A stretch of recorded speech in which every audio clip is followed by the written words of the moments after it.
Hey, don't you think it's time that you got good? Aren't you tired of being confused and embarrassed? If you're not yet, I am for you. Let's step it up. Many of you have goals. Many of you have started working on them, and many of you have done neither. If you're in that last category, fret not. Father Jam will guide you as well. As you move towards your goal, you're likely experiencing a lot of ups and downs. Sure, this is a necessary part of the process, but you're also likely shooting yourself in the foot.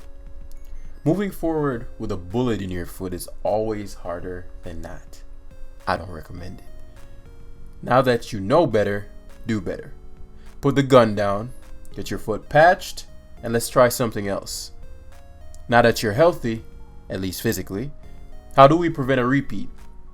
How do we prevent another self-destructive session? The answer is actually quite simple.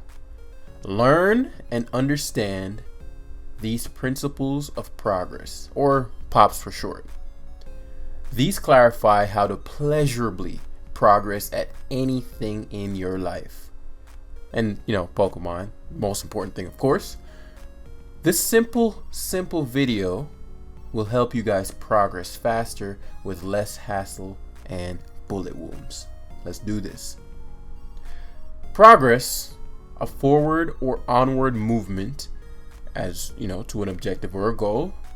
As always, we can't begin a video without defining what we're discussing, and who better to bring clarity than our good friend Merriam-Webster. That said, let's get straight into changing your life. The first principle is the principle of ignorance. This states that you don't know what you don't know. If you aren't where you want to be, it means you aren't thinking and or acting in ways that produce that outcome. In other words, if you aren't getting the results you desire in Pokemon or otherwise, you need to adjust something. Understand that you don't know everything about anything. There's always more room for improvement. This is the foundation of progress because it keeps you seeking. A person who violates this principle assumes that they know it all, and because they know it all, they're close to learning. The truth is, you're either getting better or worse. Therefore, to stop seeking is to willingly regress. One does not need to look far for people who violate this principle.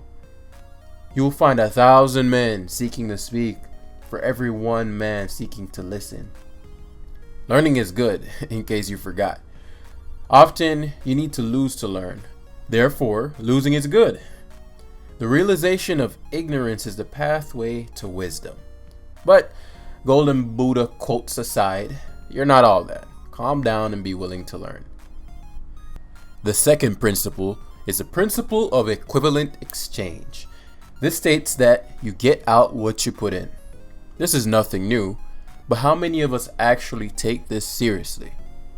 How many times have you started something at the beginning of the year only to quit 2 weeks later? That belly fat isn't going to lose itself, and it's no different in Pokemon. Your results are determined by the quantity and the quality of the effort you put in. People assume that they only need to put in efforts into their actions, but this isn't true. Energy also needs to be put into having the correct attitude. I'd argue this is far more important. How many times have you tried jumping off a building? 0. Why? Well, genius, I don't want to die. Okay, fair. So, if you know that if you jump off a building, you'll never float up, you know it. It's a guarantee that you'll always fall towards the earth because of the law of gravity. Then why violate this law? In the same way gravity is a law, so is equivalent exchange. If you have the correct attitude, thoughts, mindset, and are practicing the right actions consistently, you must get results equal to this. In baking their cakes of success, people put a ton of effort into the action. They mess up by adding large scoops of poor attitude mixed in with pessimism, and then top it all off with sprinkles of excuses and inconsistency. Then they wonder why their cakes taste like. Afterward, They claim that the particular course of action is not fruitful. That's like running on a treadmill while eating a box of donuts. You aim to improve, but simultaneously say, I suck, I'll never win, this game is trash. I don't know what planet you're living on, buddy, but on Earth, that will not cut it. When you hop onto a battle, give your best effort of action and attitude, and put the donuts away, man. No! Alright, maybe you can keep one. Woohoo! The third is the principle of relativity. Only compare yourself to your previous results. Never use another person as a means of comparison. In Pokemon and life, several factors determine a person's results, and you will never know many of these factors. So it's unproductive to look at the surface and draw conclusions. A person may be rich but suffer from depression, while you're not as rich but you're mentally healthy. You may believe if you had what they had, you'd be happy, but you can't know the full story. This causes you to focus on what you lack rather than what you have. So, when you get what you thought you wanted, you'll simply find a new flaw. Why? Because you've made a habit of looking for flaws. Comparing yourself to another does not serve you. The only reliable means of comparison is your previous self. This is good because you can always get better. There is no way to accurately assess the factors that go into your full potential. If practiced, this frees you of a lot of internal baggage because you decide whether you go forward and at what pace. So rather than barraging yourself with insults after every mistake, start treating yourself maybe like your dog, with some love and respect. If you mess up, okay, everybody messes up. No one is perfect. Forgive yourself, try again, and give it your best. Understand that every effort towards your outcome is a win. Every single one. Got it? Now, tell yourself you're pretty and move on to the next principle. The last principle is the principle of now. This states that the current battle is the most important. The speed of your progress is dependent on how you play the present game. This is not meant to put pressure on you. The outcome of the game is less important than how it's played.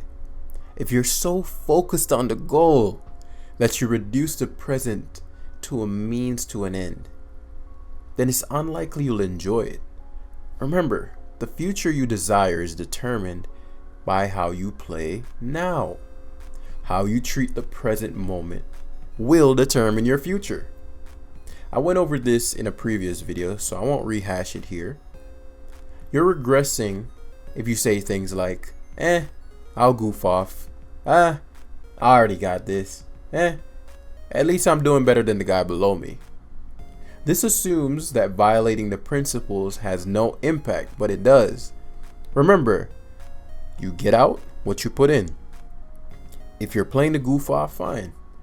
But put effort when you're actually practicing. I'm sure Tiger Woods has friendly golf games from time to time, but during practice, he is laser focused. Now, let's paint a picture. Harry's thinking about finding a battle. He watched a few videos from Mr. Jamvad and, he decided to give it a go.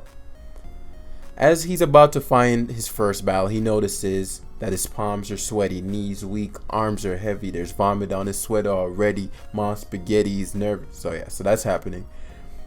Why though? Does Harry love relishing in the smell of his own puke? I hope not. If so, get some help. But it's more likely that he's afraid of losing. To him, a loss is bad and painful. It means a lot of bad things about him as a person. This is never conscious, of course, but emotions will always tell the true story. That said, he decides to still find a battle. At the start, he decides to put a twist on Mr. Jamvad's advice because he knows better. 10 turns in, he has lost half his team and he's about to get swept. He then says, This advice doesn't work. The metagame sucks. I'll never be good as the top players, so what's the point? He closes the game and quits. He then concludes that I'm not having fun because I'm no good and the information doesn't work for me. Harry then proceeds to find something to help him forget about his low self-regard while hoping that one day things will change. Let's introduce another player. Let's call him Chase. Chase is thinking about finding a battle because he wants to improve his rank. He feels identical to Harry, but quickly says to himself, losing is good, I'll win or I'll learn. Then he clicks find battle. At the start he finds himself wanting to do what he's always done, but ignores the urge. He does his best to follow Mr. Janvaz's advice while saying to himself, if I knew what to do, I'd have the results. It was a punch to his ego, but he knew it was for the greater good. 10 turns into the battle, he's lost half his team and is about to get swept. He begins to think, damn it, I'll never, but he stops himself. He reminds himself, I will get out what I put in. If I quit now, I'll go backwards.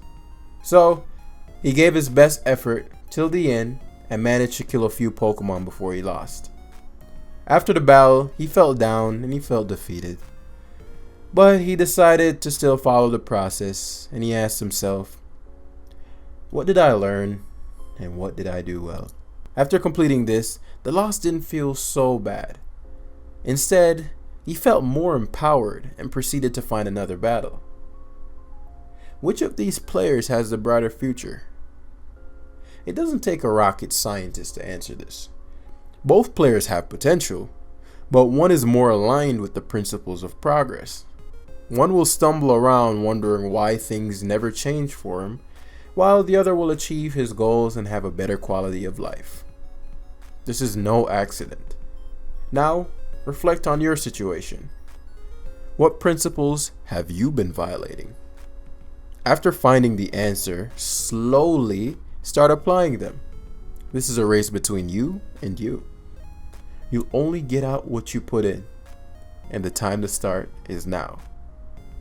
If you disagree, okay, after all, you're the all-knowing one, so I want to thank you for indulging me. For everyone else though, go find a battle.